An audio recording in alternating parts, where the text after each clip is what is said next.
नमस्कार दोस्तों। आप सबका स्वागत है आपके अपने चैनल गवर्नमेंट एग्ज़ाम स्टडी में। दोस्तों, आज हम यहाँ पर आपसे इलाहाबाद हाई कोर्ट आरओ के कई इम्पॉर्टेंट टॉपिक्स के बारे में बात करेंगे, जैसे कि रिज़ल्ट कब तक आएगा, नॉर्मलाइजेशन का क्या इफ़ेक्ट होगा और जॉइनिंग कब तक आ सकती है।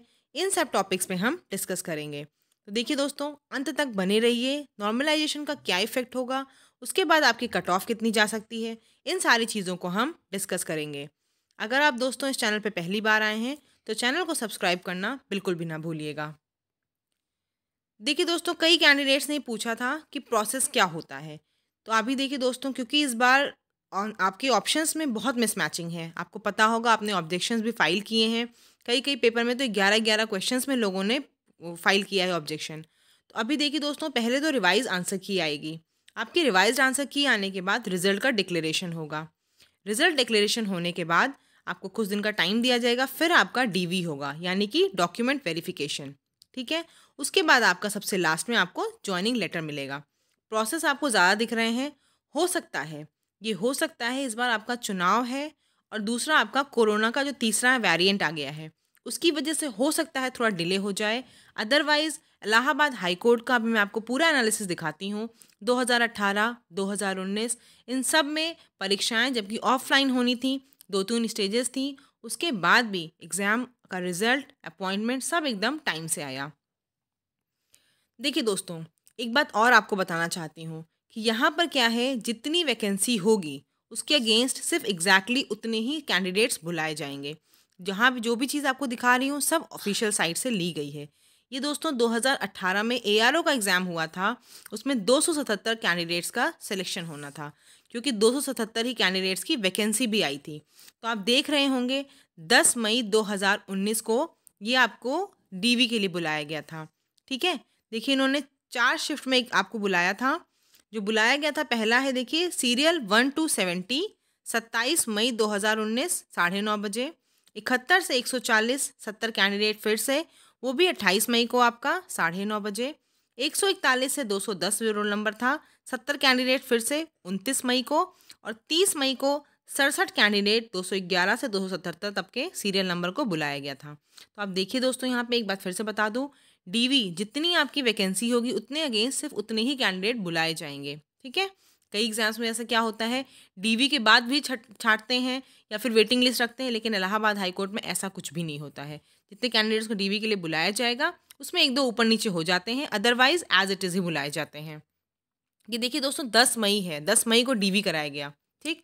अब हम बात कर लेते थोड़ी सी हैं। 2018 को जो देखिए एडवर्टीजमेंट डेट था वो 15 दिसंबर था। ऑनलाइन एप्लीकेशन आपकी देखिए 18 दिसंबर से 7 जनवरी तक थी। एग्ज़ाम आपका कब हुआ? एग्ज़ाम आपका 24 फरवरी को हुआ। ठीक है। अब उसके बाद देखिए टाइपिंग जो आपकी हुई 1 महीने बाद लगभग हुई, अप्रैल के फर्स्ट वीक में। रिजल्ट डेट आपका 10 मई को है। ठीक है। देखिए रिजल्ट आपका 10 मई को आया था और ये 10 मई के उसके बाद आपका डॉक्यूमेंट वेरिफिकेशन के लिए बुला लिया गया था। मतलब फाइनल रिजल्ट डेट, मतलब जब भी आया होगा, डीवी की डेट है ये आपकी 10 मई। ठीक है। और ज्वाइनिंग देखिए आपकी दोस्तों 28 जून को। ये जितनी भी डेट आपको बता रही हूँ ना, ये एज इट इज़ आपकी ऑफिशियल उस साइट से ली गई हैं। तो अब आप एक चीज़ देखिए, 24 फरवरी को एग्ज़ाम होके ज्वाइनिंग आपकी कब हो गई? 28 जून को हो गई। यानी कितना महीना लगा? सिर्फ 4 महीने लगे, वो भी तब जब बीच में आपकी टाइपिंग के लिए आपको अलग से एग्ज़ाम देने जाना था, उसका अलग रिजल्ट आया। टाइपिंग के अलग मार्क्स जुड़ते थे तब भी। तो तब अब देखिए 4 महीने में हो गया। तो इस बार तो आपको पता है कि दोनों आपकी स्टेजेस एक साथ हुई हैं, तो आपका काम और जल्दी होगा। ऐसा ही देखिए एज इट इज़ 2019 में भी हुआ। देखिए उसकी जो एडवर्टीजमेंट डेट थी वो आपकी 26 सितंबर थी। एप्लीकेशन डेट आपकी 30 सितंबर से 21 अक्टूबर थी। एग्ज़ाम जो था आपका 12 जनवरी 2020 को हुआ था। ठीक। टाइपिंग मिड मार्च में हुई थी और रिजल्ट की डेट देखिए 20 जून को आ गई। 5 महीने में भी ये भी पूरा हो गया। ठीक है। हो गया ना पूरा 5 महीने में ये भी। देखिए ये दोनों मैंने आपको बात बताई थी तब की, जब ऑफलाइन प्रोसेस होता था। स्टेज 1 के बाद आपको टाइम मिलता था, आप टाइपिंग देते थे, फिर टाइपिंग के मार्क्स जुड़ते थे, फिर रिजल्ट आता था। लेकिन इस बार दोनों चीज़ साथ में हुई है और टाइपिंग सबसे ज़्यादा इंपॉर्टेंट है इस बार, क्योंकि अगर टाइपिंग क्वालिफाई नहीं करेंगे तो आपके नंबर का कोई मतलब नहीं रह जाएगा। वही नंबर जुड़ेंगे, उन्हीं बच्चों का नंबर कैलकुलेट होगा जिन बच्चों की टाइपिंग क्वालिफाई हो गई। इस बार देख लेते हैं। इस बार देखिए अगस्त में आपका एडवर्टीजमेंट आया था। एप्लीकेशन आपकी सितंबर तक चली गई थी, ठीक है। जो एग्ज़ाम की डेट थी आपकी आरओ की 10 और 12 दिसंबर थी, एआरओ की 14 से 16 दिसंबर और 18 से 20 दिसंबर। तो देखिए रिजल्ट जो है दोस्तों, हो सकता है जनवरी एंड लिखा है लेकिन फेब के फर्स्ट वीक में भी आ सकता है, इसलिए क्योंकि इस बार एक तो एनटीए में गड़बड़ी कई हो गई, 3-4 बार तो आंसर की ही आपकी डिलीट हुई, फिर आपकी अपलोड हुई, इस वजह से। और ऑब्जेक्शन कई बच्चे स्टूडेंट्स कह रहे हैं, जितने भी कैंडिडेट्स हैं उनमें से कई बता रहे हैं कि ऑब्जेक्शंस हैं, कई ऑब्जेक्शंस हैं, इसलिए रिजल्ट डेट में हो सकता है थोड़ा सा आपको वेट करना पड़ जाए। अदरवाइज सब कुछ सही रहता अगर, तो फिर आपका जनवरी एंड में आ जाता, लेकिन जनवरी एंड से लेकर मिड फेब के फर्स्ट वीक में तो आ ही जाएगा आपका रिजल्ट, ठीक है। जैसे ही आपका रिजल्ट आएगा उसके बाद तुरंत आपको डीवी के लिए बता दिया जाएगा और फिर आपको क्या आ जाएगा उसके बाद आपकी ज्वाइनिंग आ जाएगा। अब हम लोग देखिए और बात कर लेते हैं कि हार्ड शिफ्ट कौन सी है। तो देखिए दोस्तों, अभी तक जितना पता चला है उससे ये पता चला है, कैंडिडेट्स नहीं बताया है, 20 दिसंबर की जो सेकेंड शिफ्ट है और 15 दिसंबर की फर्स्ट शिफ्ट ये आपकी सबसे ज़्यादा हार्ड थी, और इजी शिफ्ट जो है आपकी वो 14 दिसंबर की फर्स्ट शिफ्ट है। देखिए ये कैसे कंपेयर किया जा रहा है कैंडिडेट्स के मार्क्स से।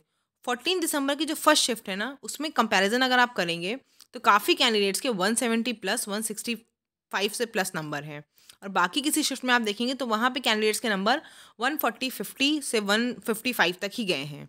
इससे पता चल रहा है कि ये वाली शिफ्ट आपकी सबसे ईजी होगी, ठीक है। बार बार आपसे बता रही हूँ, जो नॉर्मलाइजेशन होगा वो परसेंटाइल स्कोर के हिसाब से होगा, ठीक है। यानी कि जिस शिफ्ट में सबके हाईएस्ट सबसे ज़्यादा मार्क्स जिस कैंडिडेट के होंगे उसी को 100 परसेंटाइल मिलेंगे, उसके बाद परसेंटाइल के अकॉर्डिंग ही नॉर्मलाइजेशन होगा, ठीक है। तो देखिए, जब पहले तो आपको टाइपिंग क्वालिफाई करनी है, क्योंकि टाइपिंग क्वालिफाइंग करेंगे तभी आपका क्या होगा, परसेंटाइल कैलकुलेट होगा।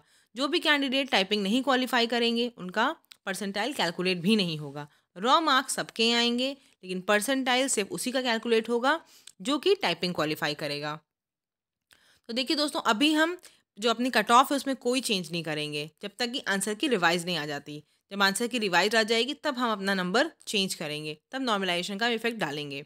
अभी देखिए आरओ की वही कट ऑफ रहेगी, अनरिजर्व की 210, ओबीसी की 205, एससी की 190, एसटी की 180, विमेन की 205, एक सर्विसमैन फिजिकली हैंडीकैप और आपके डिफेंडेंट ऑफ फ्रीडम फाइटर की 175। एआरओ की देखिए बात कर लेते हैं दोस्तों, अनरिजर्व की 195, ओबीसी की 190, एससी की आपकी 180, एसटी की 170, विमेन की आपकी 190 है और ex serviceman of physically handicap की 170 के अराउंड रहेगी। अभी कट ऑफ दोस्तों एज इट इज़ ही रहेंगी। जब एक बार रिवाइज आंसर की आ जाती है, कितने ऑब्जेक्शंस उन्होंने सही माने नहीं माने, वो सारी बातें अब क्लियर हो जाएंगी, तब हम अपना आगे का फैक्टर वो लाएंगे, ठीक है। फिर से बोलूँगी दोस्तों, अगर आप चैनल पे पहली बार आए हैं, वीडियो पहली बार देख रहे हैं, तो सब्सक्राइब ज़रूर करिएगा, और जो भी कोई डाउट होगा आपका परीक्षा से रिगार्डिंग, किसी परीक्षा के रिगार्डिंग, उसको आप अपने कमेंट सेक्शन में ज़रूर बताइएगा।